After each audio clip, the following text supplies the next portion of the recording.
Sober Boundaries is designed as a discussion and information sharing platform when it comes to enjoying and having success in sobriety.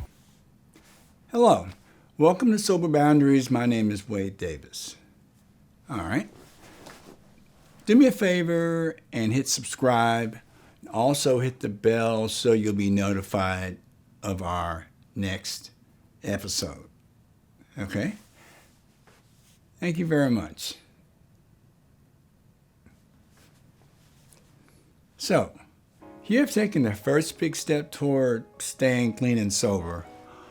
All of those who have taken this step, when they've gone through enough pain and disappointment to realize nothing in life will go right as long as substance abuse is part of the lifestyle. Okay? Once we discover that our drug of choice will not settle for anything but first place in our life, we decide to make the move to become clean and sober, right? Early in recovery is a time of moving from one lifestyle to another. There will be a lot of confusion, wondering, questions, what have you. Okay, now, in this episode, I'm going to share 5 tips that can and will help you gain confidence to stay on the track early in recovery. Okay, now, number 1, embrace complete honesty. Honesty is one of the most important parts of recovery. Now, think about it. When our using was approaching the addiction level, we would do almost anything to obtain our drug of choice, right? In many instances, that would involve social dishonesty, lying, cheating, stealing. And without realizing it, this behavior became part of our personality. This is what we did. This is who we were. The reckless power of our drug of choice convinced us that this conduct was justified. This conduct can leave an emotional, financial, and social trail of anger and wreckage and destruction, which can make life miserable. In recovery, we realize that dishonesty leads to destruction. So, above all, be honest. So, learning to be honest with yourself and others is critical, very critical in the first steps early in recovery. In the beginning, honesty will sometimes make you feel uneasy and confused, but this will subside as you learn to always be honest and truthful. When being honest starts to make us feel better, regardless of the circumstances or consequences, we will soon realize that we are definitely on our way to staying clean and sober. Okay, tip number 2, how to handle fear. When you decide to stop using and make the move to become clean and sober, you'll discover that just about every aspect of your life will have to be totally different from the moment you open your eyes until you retire for the day, right? Your purpose in life will no longer involve chasing that high, running behind that buzz. As you learn the principles of recovery, fear of the unknown will creep into and sometimes seem to crash into every area of your life. This fear will be over-exaggerated by your brain as you will be dealing with life minus the substance abuse crutch. This is that fight or flight response that we all encounter during our lives. Early in recovery, we need to learn and develop our responses to controlling fear.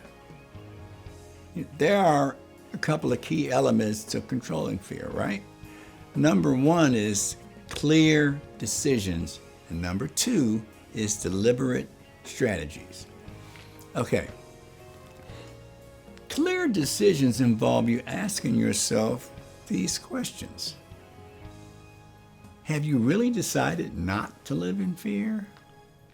And what mental energy are you willing to put into this decision? Have you really decided to face your fears? Now remember this, the decision to do whatever it takes to resolve your fears is the most important step in this process. Okay, now, deliberate strategies. This involves learning and practicing the following techniques, like proper breathing, taking slow, deep breaths through the nose will slowly diminish that fight or flight fear response. Focusing on the present, staying within here and now. When we focus on fear, it takes our mind to the worst case scenario instead of us having positive thinking while we deal with the here and now. Facing your fear. Ask yourself, what am I really afraid of? Now, write down your fears and engage your sponsors or others in recovery to discuss these fears. You will eventually discover that your fears are nothing to be concerned about. Okay. Tip number 3, discuss your emotions. The first few months of recovery can sometimes be filled with mood swings and unexplained, overwhelming emotions. You may find yourself asking these questions. What is wrong with me? Or why do I feel this way? Remember, many of us used to control or avoid problems in situations that contain emotional decision making. When we enter recovery, many of those emotions need to be discussed and talked out with counselors, sponsors, and your recovery circle, the same as you did with fear. In time, these two will pass. Okay, tip number 4, proper health and exercise. Maintaining proper health is incredibly important in recovery. Many of us neglected our health during our substance abuse lifestyle. When the opportunity presents itself, we need to get a thorough health exam. That way we can learn if we have any health concerns that need to be addressed. As was said earlier, honesty is critical in recovery. So don't bypass getting that health exam. Now, once we've gotten a clean bill of health, then we need to begin a proper exercise program. Since we stop using, there will be some spare time in our lives, and a well-designed exercise program can both occupy this spare time as well as helping us move toward better health. Now, we don't even have to go to a gym. We can just start walking around our neighborhood or an available high school track just a few times a week. Check with some of the folks in your recovery group. You might be able to join them for exercise. Okay, tip number 5, gratitude. As soon as you discover the wonder of being clean and sober, developing an attitude of gratitude will help you become one of the least likely people to relapse. Having gratitude will increase your confidence, self-worth, and self-esteem. Being grateful and developing an attitude of gratitude will change the way you look at issues that caused you to fail in the past. Instead of being frustrated, you will search for the positive lessons and use these lessons to help you move forward in success. While developing an attitude of gratitude, you will see that recovery is a journey toward a peaceful existence and not a sprint into frustration. Gratitude will help you learn to live one day at a time. Gratitude will help you live in the moment and to seek clarity, which will help you discover how to calm the storms that sometimes invade our day. With an attitude of gratitude, we learn to live with love, grace, and acceptance. It's really simple just to be thankful for whatever we have.